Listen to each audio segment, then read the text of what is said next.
So, well, I'll tell you that I'm Barbara Thomas, and I'm going to read a little bit more than the others did, but I've been painting out here. I'm a nature and landscape painter. I've been painting out here for a long time. And I'll wait till this guy comes up. Well, I'll just say this now. I've titled my talk, Growing Your Work.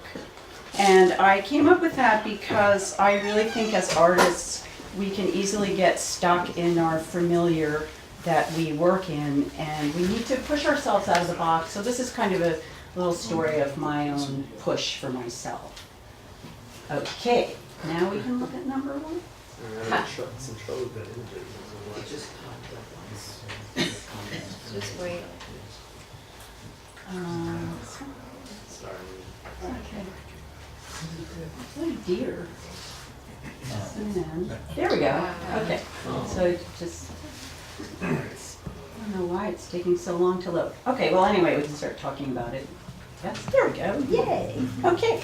So about 25 years ago, I brought this sunflower into my studio and I painted it life-size until it died. And I painted every seed and petal and leaf, as you can see, in great detail. And I had that was just a sort of beginning of my commune with sunflowers in my work. You'll see. You can go to the next one. Thanks. So I continued with the sunflower through my painting life, and painting her became a quest to find meaning in my relationship to the natural world. In all kinds of drawing and painting media, I paid here an homage to Van Gogh, and I worried about the environment. I dreamed strange dreams. I confronted my inner surrealist. Go ahead. I examined my secret sadness,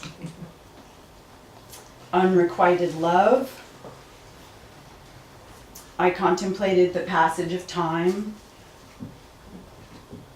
I felt the pain of inner longings. I looked at my past.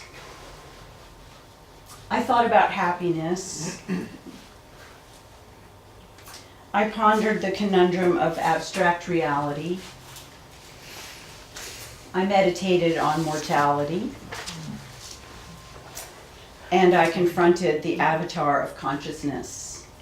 I did every single thing, in short, that I believe every artist is doing somewhere in the work. But it was a lot to ask of the rectangle that is painting. I decided if I was going to get anywhere, I had to break out. I wanted to experience a new way of making an art statement. And this is how I began to grow my art. I began planning a sunflower garden. This is one of my earliest sketches. I chose a large-headed sunflower variety called Russian Giant. I planned a circle, eventually simplifying it to 12 flowers, like the numbers of a clock. I nurtured the garden like my baby. I photographed every centimeter of my flower's life cycle from birth to death, and eventually I had over 3,500 still photographs. Enlisting a small production team of colleagues and friends, we digitally animated each still image, weaving a continuous dreamlike movement. I created and performed the music. I grew the story, and it connected me to this humble, natural form more deeply than my painting ever seemed to be able to. Next, last slide. Last slide. Number 20. Great. And here is the first audience member for the newly released Sunflower Diary, which will now be my video. Hopefully.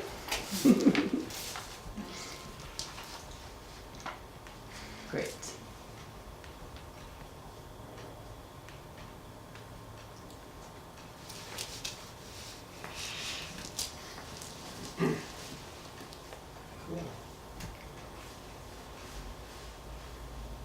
Uh-oh, sound. That's weird. Shoot. No, technical difficulties here.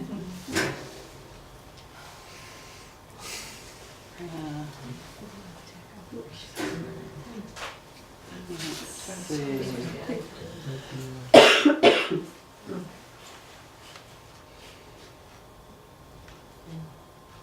The sound? Sound option. We had sound before. Yeah. What was that guy with the cross in What's it? the triangle? Oh, what's that? We try the other video. You want to try that one? It might be like a system preference that's too big. That one might be too big. Sorry about Down at the bottom.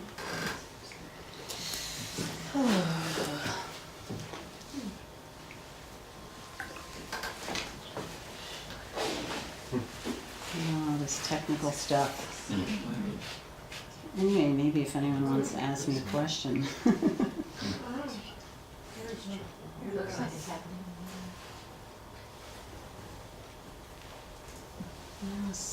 The sound is really key.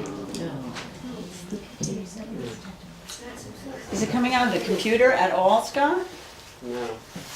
Well, we worked on it before. We had audio before. Oh, what a shame. Oh, I think that's just the turn it off. So. Any light?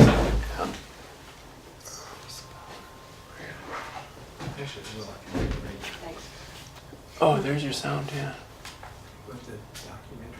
Yeah, if it went to sleep. I think it went to sleep. There you go. Yeah, I think it went to sleep. Can you start it again? I'll start again. Thank you so much. You get the full effect. It's great.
Okay.